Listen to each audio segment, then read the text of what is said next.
Welcome back to the Red Dice Diaries. My name is John, and today I'm going to be talking about some of the slightly more manual methods I've been using in my Smoke and Snow campaign to put across information for the players. But first of all, cue the music.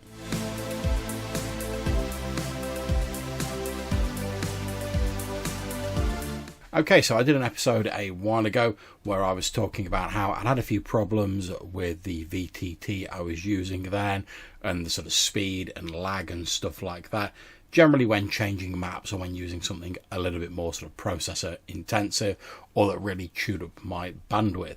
So we decided after a while of struggling on with it to switch to using Owlbear Rodeo as our VTT, which is a very simple VTT. It's hosted online, it's all in the browser, so you just move stuff around, and that seems to be like pretty quick for us. However, since I was using the previous VTT Foundry to store the character sheets, etc., obviously Owlbear Rodeo doesn't really have that facility, so I had to think of something different to do. Now, we could have all just kept them separately on PDFs or something like that, but my mind flashed back to a way that a friend of mine, Lloyd Jan, used to have characters represented on a Google spreadsheet for when he was doing one-shots. And he'd have a single sheet set out with like all the character sheets on them so that we could all just go in and access the same sheet and do what we needed to do from in there. So I had a bit of a hunt around, and eventually I discovered someone whose name I forget, and I'm really sorry about that. I think it was on the Necrotic Gnome Discord, who'd basically put up a template of a Google Sheets OSE character sheet, and I've sort of adapted that a little bit and tweaked it for my own use. You can see that there on the screen if you're watching the YouTube version, but if you're listening to the podcast version, essentially it's just a spreadsheet with a number of boxes and cells on it which contain all the information you would expect to see on an OSE character sheet: the class, alignment, level, how much XP you've got, your attributes, saving throws, hit points, AC, stuff like that. Then there's a section for abilities, so like what armor you can use, what weapon you can use, what languages you speak, sort of foraging and hunting, stuff like that. And then below that is an equipment section, which when I first sort of started using this, had just quantity and description on it. I've since added an additional field to that, which I'll talk about a little bit later. And then below that we have a section with the various different denominations of coins on that you can note down how much wealth you've got, and just a generic notes section below that. And this seemed just like what we were looking for. So I used that, added a few things on, like little sort of token pictures of the characters at the top, because I already had those from when we've been using them in the previous VTT. And then I added a few other like little bits and pieces on, but nothing major, and it was all fairly easy to accomplish. I've recently started expanding this a little bit. I made a copy of the sheet for retainers. They previously had one retainer who has recently died, so has been like blanked off here. But they've just started taking on like a fair few hirelings and stuff like that. But obviously I don't need a whole character sheet for hirelings, so I just created this very simple sheet here, which if I can remember how to zoom in, let's see if I can do that. There we go. As you can see there, it's very simple. It's got the AC, the hit dice, hit points, their attack, their base to hit bonus, because we're using base to hit bonus rather than FACO, we're using ascending armor class, their move, their saves, their morale, alignment, how much XP they're worth. We've got their name here, a description, what equipment they've got, and their cost to employ, and then there's these like black separator bars between them. They did hire sort of 5 hirelings or so last session, but all but 2 of them perished, and the 2 that are remaining are Gartag, who is an ex-stable boy who schooled himself in the warrior arts, and he's effectively a fighting man, or he used the one hit dice veteran stats from Old School Essentials. And then they have Kilmar, who is this nervous guy who talks to this rat who he keeps in his pocket. And he's effectively got the stats of a normal human. He's more your sort of torch bearer, sort of look after the horses sort of guy.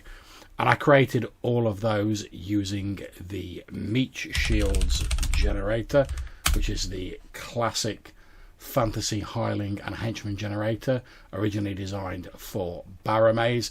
And that's really cool.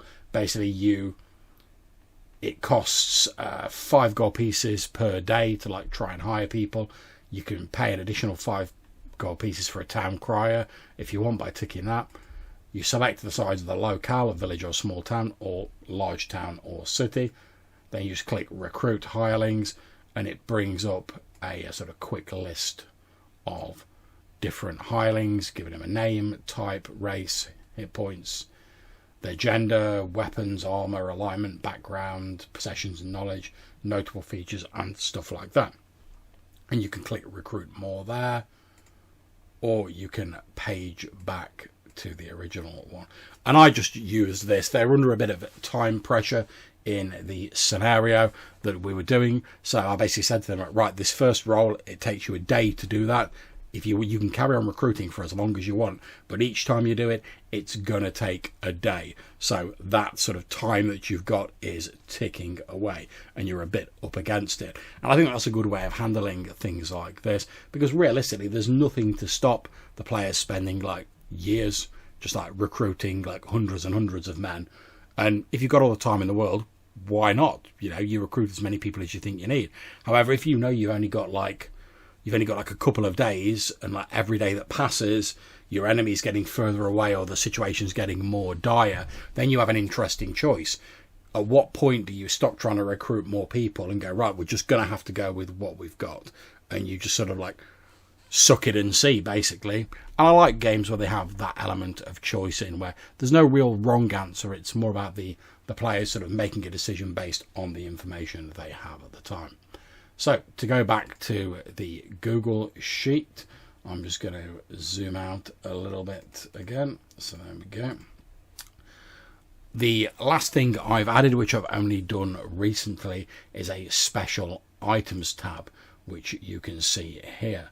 And the reason I added that is because we were trying to fit a lot of information into these equipment sections, and they were getting very cluttered, and it was getting difficult to find things.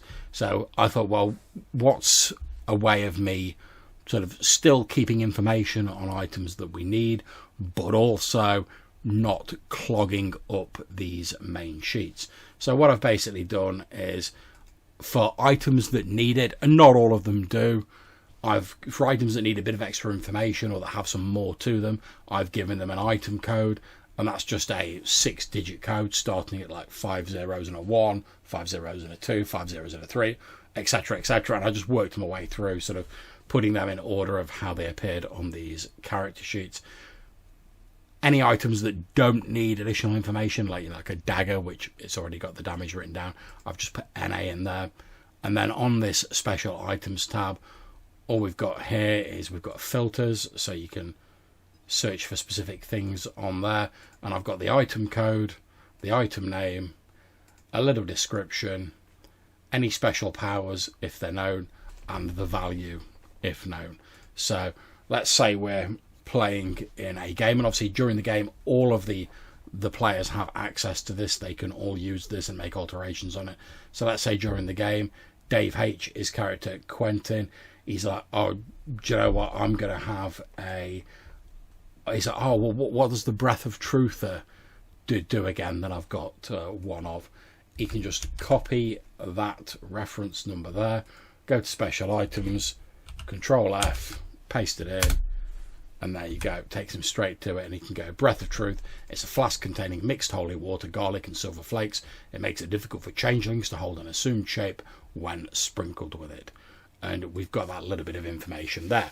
Now, obviously, I may have more information on those items stored in my GM notes, but these are just notes that are player facing. And some of them don't have that much on them. For instance, they found 4 potions in the last session, and all that they know about them is that they're potions they took from the Mad Necromancer's lair. They're 4 different colours: fleshy pink, pale blue, pearlescent and white. And for the powers, it just says currently unknown. But in my GM notes, I've got written down what those potions do, along with those item codes, so that if at some point Quentin goes, oh, I'm going to take a risk, I'm going to pull out that pale blue potion that I got from the Necromancer's Lair and chug it back, what is there left to lose? Then I can quickly go and look at item 15 in my GM notes, look at what the effects are, and we can play it through quite easily without having to do a lot of flipping backwards and forwards. So there we are. That's how I've sort of dealt with having player-facing information so far, for using the slightly more manual method that we're currently employing. And basically, when we start a session, I open like a Zoom window or a video conferencing window. Once everyone's on board and they're all into the chat, I then just post a link to Owlbear Rodeo and a link to the Google Sheet. Everyone connects to them. I make sure everyone's can see everything fine, and then we just crack on with the game. Simple as that. Now, this might not be the best way of presenting this player-facing information to players, but I was looking for something that I could do fairly simply without me having to set up websites or do anything like ridiculous like that. I just wanted something simple that I could add to easily and my players could access easily. But I'm interested to hear what you guys do if you're going for a slightly more manual method. But obviously I'm still playing online because my players don't all live locally. But if you're sort of trying to step away from the VTTs and using like all the bells and whistles, but you're still playing online, I'd love to hear about what methods you're using to present player-facing information to your players. Perhaps I might pick up a few tips, or you might suggest something that I've not even considered. I'd definitely love to hear how you're doing it in your games. And if you'd like to get in touch and tell me how you do it, then you can drop us a voicemail message using either SpeakPipe or Anchor. There'll be a link in the description down below. Or you can send us an email to rddrpgpodcast@gmail.com. So until we see you again, thanks very much for listening. Take care, and whenever you're playing, have fun. See you soon.